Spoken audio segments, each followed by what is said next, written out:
बहुत important video ये आपके लिए बना रहा हूँ इनगल्फिंग को लेकर। जब आप किसी भी बड़े टाइम फ्रेम की इनगल्फिंग को फ़िल्टर करते हैं और उसके अंदर किसी भी जोन को मार्क करते हैं तो याद रखें कि बड़े टाइम फ्रेम के अंदर कोई एक पॉइंट मार्केट का ट्रिगरिंग पॉइंट होता है और वहाँ से मार्केट रिवर्स होती है। उससे पहले अगर उस जोन से मार्केट रिवर्स हो भी रही है यानी कि बड़े टाइम फ्रेम के अंदर से, लेकिन वो ट्रिगरिंग पॉइंट के ऊपर नहीं आ रही तो मार्केट दोबारा वापस उसी बड़े टाइम फ्रेम के अंदर आ जाती है।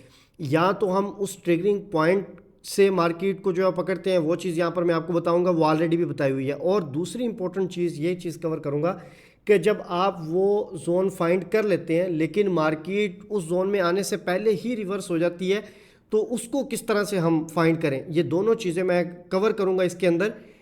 तो आपने ये वीडियो इंपॉर्टेंट है, इसको जो है वो ज़रूर देखना है। यहाँ पर मेरे पास एक वीकली टाइम फ्रेम का जो है वो चार्ट यहाँ पर ओपन है और ये जोन बार बार बनते हैं। ऐसा नहीं है कि वीकली के अंदर है तो मार्केट आपको बहुत देर के बाद देगी। अगर मार्केट देती है, डिफरेंट मतलब के पेयर्स होते हैं उनके अंदर ये चीज़ें बनती रहती हैं। यहाँ पर मेरे पास जो जोन पड़ा हुआ है वो ये है, ठीक है। ये दोनों जोन मैं आपको क्लियर करूँगा। सबसे पहले तो आपके पास ये जोन है इनगल्फिंग सेल का, और फिर अगेन उसी के अंदर दोबारा से जो है वो इनगल्फिंग सेल बन जाती है। हमेशा की तरह आपको मैं यही कहूँगा कि मार्किंग को आपने देख लेना है, विक टू विक होनी चाहिए। यहाँ पर मेरी अगर थोड़ी बहुत ऊपर नीचे होती है तो उसको आपने इग्नोर करना है क्योंकि वीडियो के लिए टाइम थोड़ा सा होता है। अब मैंने इसको मार्क कर लिया, ठीक हो गया। तो ये दोनों वीकली टाइम फ्रेम के अंदर पोटेंशियल इनगल्फिंग की कंडीशन के अंदर जो है ये मार्क हो गई हैं। अब इनको मैं जो है वो टाइम फ्रेम के अंदर लेके जाऊंगा, स्मॉल टाइम फ्रेम के अंदर, यानी कि जो वीकली से नीचे है। तो इसको हम लेके जाते हैं डे के अंदर, ठीक है। अच्छा, जब हम डे के अंदर आएंगे तो यहाँ पर जो डे की इनगल्फिंग सेल पड़ी होंगी उनको हम मार्क करेंगे, ठीक हो गया। अच्छा, ये हमारे पास दो इनगल्फिंग सेल जो है वो यहाँ पर पड़ी हुई हैं। एक सबसे पहले यहाँ पर पड़ी हुई है डेली की इनगल्फिंग सेल, ठीक है। और ये यहाँ से हल्की सी जो है वो टेस्टेड भी है।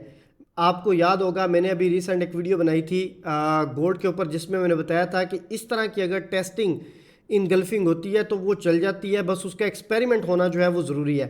अगर आप इसको जो है वो टेस्टिंग कंसीडर करेंगे और इसके अंदर जोन ही नहीं देखेंगे तो फिर वो चीज़ भी आपको बहुत ज़्यादा वेट करवाएगी नेक्स्ट ट्रेड के लिए। दूसरी जो डेली की इनगल्फिंग पड़ी है वो ये पड़ी हुई है, ठीक है, जो कम टेस्टेड है, ठीक है। अगर मैं इसको प्रॉपर मार्क करूं तो आई थिंक टेस्टेड नहीं है ये, ठीक है। लेकिन मार्केट अगर इस तरह से जोन के करीब से होके जाए और स्मॉल टाइम फ्रेम के अंदर हो तो ज़्यादा रिस्की होता है। लेकिन ये चूंकि डेली का टाइम फ्रेम है तो इसके अंदर फिर अगेन फिल्टर लेवल हमें मिल जाते हैं।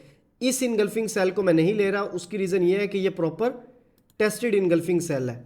जिस तरह के इस इनगल्फिंग सेल की मैं बात कर रहा हूँ ये कंप्लीट हुई है और ये प्रॉपर इसने ग्रीन कैंडल ने इसको जो है वो इनगल्फ किया और इसके बारे में मैंने आपको बताया हुआ है उसी वीडियो के अंदर जिसमें मैंने एक्सपेरिमेंट इनगल्फिंग के ऊपर बैक टेस्टिंग किया गोल्ड में, उसमें आप देख सकते हैं।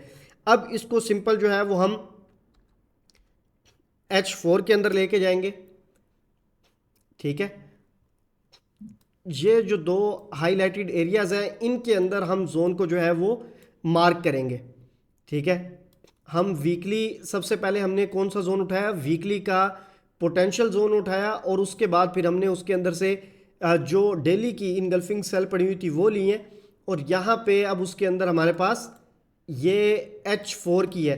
अच्छा, ये वाली जो H4 है जिसको अभी मैं मार्क कर रहा हूँ ये थोड़ी सी मतलब कि डोजी टाइप है और डोजी टाइप जो कैंडल होती है वो हमेशा रिस्की होती है। अगर वो फ्रेश पड़ी हुई है तो उसके अंदर आप ट्रेड बिल्कुल ले सकते हैं, लेकिन याद रखें कि उसके अंदर हमेशा लो वॉल्यूम के साथ हम एंटर करते हैं या फिर उसके अंदर जो टारगेट होता है वो कम होता है, यानी कि मार्केट बहुत बड़े पिप्स नहीं चलाती। और इसके दरमियान में ये पूरा का पूरा जो एरिया है ये सारा फ्री फॉल एरिया है। नेक्स्ट हमारे पास जो जोन पड़ा हुआ है वो यहाँ पर पड़ा हुआ है सेल का, ठीक है। अब ये वो चीज़ है जो कोई भी ऐसा बंदा है जो ट्रेडिंग की ना हो जानता है और लेकिन उसको जोन फिल्टर करने नहीं आते, उसके लिए ये कितना इजी है कि सिंपल इनगल्फिंग की अगर बेसिक्स उसको पता है तो वो आके इस तरह से इजीली अपने जोन को मार्क कर सकता है। और फिर सबसे इंपॉर्टेंट चीज़ ये होती है कि वेट करना है आपने। अब इसकी बेस के ऊपर ये जो हमारे पास फिल्टर जोन है इसकी बेस के ऊपर हमने मार्किंग कर ली है, मार्केट जो है वो नीचे खड़ी हुई है। सही है। और इन्हीं जोन से हम सेल के लिए बैठेंगे, एक ये है और एक ये जोन है जिसके अंदर हम सेल में बैठेंगे। अब पीछे से इस वीकली के टाइम फ्रेम को मैंने ख़त्म कर दिया, ये सेकंड वीकली का टाइम फ्रेम मैंने उड़ा दिया, सॉरी डेली का। अब ये एक और वीकली का उड़ा दिया और उसके बाद ये आ गया, इसको भी मैं यहाँ से डिलीट कर देता हूँ। अब इससे पहले हमारा सेल जोन नहीं है, ठीक है। और ये इतनी बेसिक चीज़ है जिसको मैंने बहुत बार रिपीट किया है। H4 की कैंडल को मैंने प्ले किया है, देखते हैं मार्केट जब यहाँ पर गई थी तो उसने किस तरह से रिएक्ट किया था। अच्छा, इस जोन के ऊपर मार्केट आई है, ठीक है। यहाँ से आप चेक करें, मार्केट जब अप साइड पे आई है, इसी जोन को टच करके मार्केट ने, ये H4 की कैंडल है यानी कि जिसने मार्केट को स्टे करवाया डाउन साइड पे, ठीक है। आगे चलते हैं। अच्छा, अब इस जोन को मार्केट ने क्या कर दिया, ब्रेक कर दिया। डोजी कैंडल थी, ठीक है। इसके ऊपर कोई ऐसी चीज़ नहीं है कि अगर आपको कोई, जाहिर सी बात है कि कॉन्फिडेंस नहीं है किसी जोन के ऊपर तो आप उसके ऊपर ट्रेड करें। अगर आपको उसके रूल्स पता है तो आपको पता है, यानी कि आप खुद से उसको इजीली मैनेज कर सकते हैं कि भाई ये डोजी कैंडल है, इसके अंदर एक तो हमने रिस्क कम लेना है और सेकंड ये कि इसका टारगेट भी जो है वो कम है।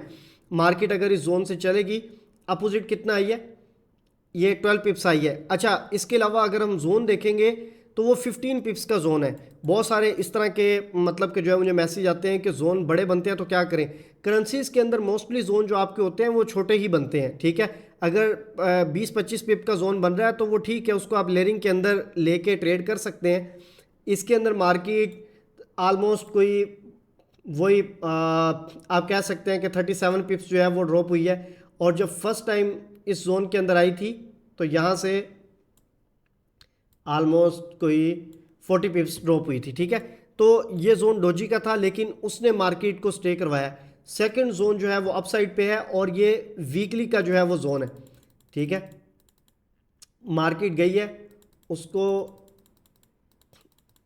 अच्छा ये मार्केट का आप रिएक्शन चेक करें, ठीक है।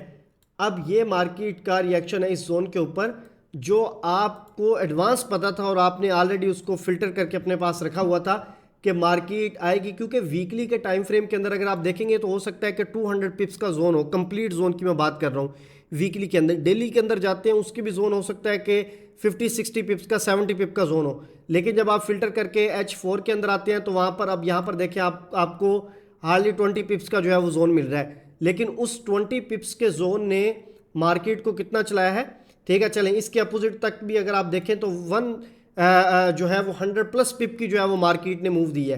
अच्छा, दूसरी इंपॉर्टेंट चीज़ फिर ये आ जाती है कि आपने इसी तरह के जोन को मार्क करके रखा हुआ था और मार्केट आई है और मार्केट आपके जो इसी तरह से जो ट्रिगरिंग जोन था या फिल्टर जोन था उसके पास से मार्केट जो है वो रिवर्स हो गई और मार्केट फुल नीचे चली गई। आप जब के बैठे हुए थे यहाँ पर, मार्केट यूँ यहाँ से आई यहाँ पर आके यहीं से रिवर्स हो गई और मार्केट आपके जोन के अंदर नहीं आई। तो उस सिचुएशन के अंदर क्या करना चाहिए, ये चीज़ मैं आपको नेक्स्ट वीडियो के अंदर जो है वो क्लियर करता हूँ। लेकिन अगर आप इस चीज़ के ऊपर काम कर लेंगे, इसके ऊपर मैंने पहले भी वीडियोस बनाई हैं, तो आपके लिए बहुत ज़्यादा आसानी हो जाएगी। ट्रेड्स थोड़ा सा वेट करके मिलती हैं, लेकिन जब ट्रेड मिलती है ना तो फिर मार्केट के लिए इतना इजी नहीं होता उन लेवल्स को ब्रेक करना और तोड़ना। याद रखें, मैं हमेशा आपको पोटेंशियल जोन ही रिकमेंड करता हूँ। ये सबसे इनगल्फिंग का बेसिक जो है वो नॉलेज है जो मैं आपके साथ शेयर करता हूँ। अल्हम्दुलिल्लाह बेसिक लेवल भी नॉलेज भी इस तरह का है कि जिसके अंदर जो जोन है वो इतनी आसानी से ब्रेक नहीं होते। अगर आप इस बेसिक के ऊपर काम करें, मैं आपको बार बार कहता हूँ बैक टेस्टिंग का और बताता हूँ कि बेसिक के अंदर अगर आप काम करेंगे तो तब भी आप प्रॉफिटेबल ट्रेडर बन सकते हैं। अगर मेरी मतलब कि इस बात के अंदर कोई हकीकत नहीं है तो जोन आपके सामने है, आप खुद इस चीज़ के ऊपर जाके डिफरेंट पेयर्स के ऊपर जाएं, वो करें बैक टेस्टिंग। आपको वीकली का टाइम फ्रेम मिल जाता है, वेरी वेल। मजीद सिक्योर करना चाहते हैं, वीकली के पोटेंशियल के अंदर चले जाएं, डेली के पोटेंशियल के अंदर चले जाएं, या फिर सेकंड किस तरह के जोन होते हैं वो नेक्स्ट वीडियो में बताता हूँ, वो लाजमी देखिएगा। Thank you.